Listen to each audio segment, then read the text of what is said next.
கர்த்தருடைய பரிசுத்த நாமத்துக்கு ஸ்தோத்திரம். நமக்கு கொடுக்கப்பட்டுள்ள தலைப்பு தேவனுடைய எதிர்பார்ப்பு. முதலாவது விசுவாசம்.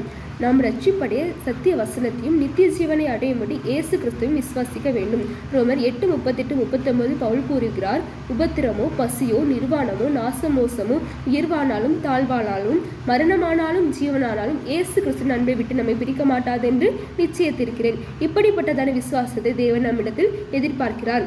மேலும் ரோமர் 8:32 தம்முடைய சொந்த குமாரன் என்றும் பாராமல் நம் எல்லோருக்காகவும் அவரை ஒப்பு கொடுத்தவர் அவரோடு கூட மற்ற எல்லாவற்றும் நமக்கு அல்லாதிருப்பது எப்படி? இதை விசுவாசியவர்கள் அநேகர் தேவனை விட்டு பிரிந்து அவருடைய மேன்மையான ரட்சிப்பை இழந்து போகிறார்கள். இரண்டாவது மனத்தாழ்மை. மீக 6:8 உன் தேவனுக்கு முன்பாக மனத்தாழ்மையை நடப்பதை அல்லாமல் வேறு என்னதை கர்த்தர் உன்னதத்தில் கேட்கிறார். மனத்தாழ்மைக்கு உதாரணமாக யோபு 9:15 நான் நீதிமானாய் இருந்தாலும் அவரோடு வழக்காடாமல் என் நியாயாதிபதியில் இரக்கத்திற்கு கெஞ்சுவேன். தன்னுடைய குடும்பம், உடைமைகள், ஆரோக்கியம் இவை எல்லாவற்றும் இழந்த பின்பும் தேவன் அனுமதித்ததை கேள்வி கேட்காமல் மனத்தாழ்மையாய் ஏற்றுக்கொண்ட யோபுவுக்கு தேவன் இரட்டிப்பான நன்மையை அளித்தார். மூன்றாவதாக அன்பு. கற்பனைகளில் பிரதான கற்பனை அன்பு. லூக்கா 10:25 நான் நியாயசாஸ்திரி ஒருவன் இயேசுவிடம் கேட்கிறான், நித்திய ஜீவனை சுதந்திரித்துக் கொள்ள என்ன செய்ய வேண்டும்?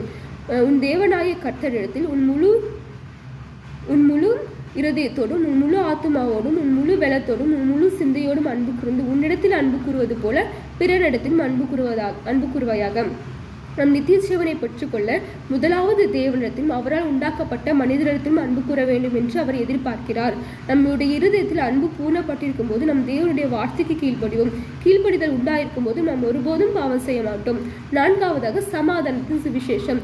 எசேக்கியேல் 22:30 நான் தேசத்தை அழிக்காதபடி திறப்பிலே நிற்கவும் சுவரை அடைக்கத்தக்கதாக ஒரு மனுஷனை தேடினேன், ஒருவனையும் காணும். லூக்கா 1:27 அவருடைய ஜனத்துக்கு பாவமன்னிப்பை ரட்சிப்பை தெரியப்படுத்தவும் அந்த காலத்தில் மரணத்தில் உட்கார்ந்திருக்கு வெளிச்சம் தரவும் சர்வ சிருஷ்டிக்கும் சுவிசேஷத்தை பிரசங்கிகள் என்று மார்க் 16:15 சொல்லப்பட்டிருக்கு. தேசத்தில் சமாதானத்தின் சுவிசேஷத்தை பிரசங்கிக்க வேண்டும் என்று தேவன் எதிர்பார்க்கிறார். அதற்காகவே நம்மை அழைத்து இருக்கிறார்.